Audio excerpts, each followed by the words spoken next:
Eh bien bonjour, bienvenue sur Sentier de la Meuse pour un nouvel épisode. Alors aujourd'hui c'est un petit peu particulier, on a des conditions climatiques un peu difficiles et c'est un coup de cœur. Là c'est notre village. Alors Contrisson, petit village sans grand intérêt en apparence, mais vous comprendrez vite que c'est bien faux. Tout d'abord il faut remonter à son origine. Contrisson n'apparaît qu'au XIIIe siècle dans une catulaire de l'abbaye de Jandeur. On sait que des moines vont s'installer sur des terres relativement hostiles et peu fertiles car ce sont des marais. Grâce à leur travail acharné, ils vont finir par les rendre cultivables et de l'élevage. Là, en face où je me trouve, c'est un prieuré qui va être établi et l'on sait également que de l'autre côté, une très belle maison à pans de bois. On y a retrouvé à l'intérieur des sculptures et de très belles peintures.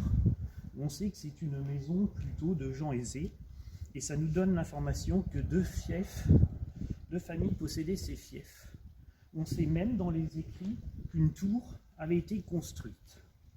Plus tard, au XVe ou XVIe siècle, c'est un château, une résidence qui va être bâtie par l'évêque des Thermopyles, Charles Bernard Collin. La résidence sera assez grande quand même avec ses dépendances et on peut même se poser la question si elle n'a pas été bâtie sur un emplacement légèrement fortifié puisqu'il y a des traces de fossés. Cette résidence, on en voit aujourd'hui, bien qu'elle ait été délotie, une façade et puis à l'intérieur comme un cloître avec son aile ouest, sa partie centrale, où on sait que l'évêque l'avait fait agrémenter de belles sculptures. Elle était même qualifiée de magnifique.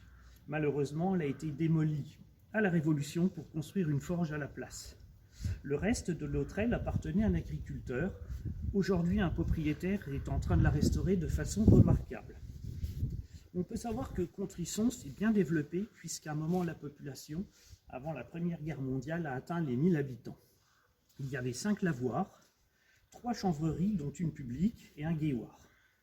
On sait notamment aussi que grâce au creusement du canal de la Marne au Rhin, sous Napoléon III, Contrisson va se développer.